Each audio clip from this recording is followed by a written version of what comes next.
রাত ১২টা। রাজশাহী নগরের ১৪পাড়া এলাকা। সড়ক বাতির নিয়ন আলো দিচ্ছে। এর মধ্যে চোখে পড়ল রাস্তার পাশে ফুটপাতে ৩০-৪০ জন নারী শুয়ে বসে আছেন। কেউ ছাতা মাথায় দিয়ে নিজেদের আড়াল করছেন, কেউ মুখে কাপড় দিয়ে ঢাকছেন। এত রাত থেকে তাদের অবস্থান শুধু সকাল ৯টায় আসা ওএমএসের চাল আটার জন্য। বাজারের উচ্চ মূল্যের বিপরীতে অর্ধেক দামে চাল ও আটা কিনতে রাজশাহীতে সরকারি খোলা বাজার ওএমএস ট্রাকে ভিড় করছেন নিম্ন আয়ের মানুষ। সকাল ৯টায় ট্রাক এলেও অনেকেই রাত ১২টা বা মধ্যরাত থেকে লাইনে এসে অবস্থানকারী ব্যক্তিরা বলছেন তারা কয়েকদিন সকালে এসে পণ্য কিনতে পারেননি। এ কারণে তারা কেউ রাত ১২টার দিকে, কেউ ভোর রাতে এখানে এসেছেন।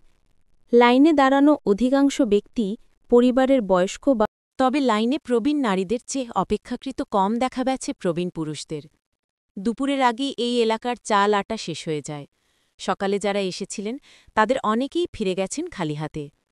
১৪পাই এলাকায় এক নারী মুখে কাপড় দিয়ে ঢেকে দাঁড়িয়ে কয়েকজনকে আকুতি মিনতি করছিলেন চাল আটা পাওয়া যায় কিনা জানতে। কিন্তু ততক্ষণে ট্রাকের সব পণ্য শেষ হয়ে গেছে।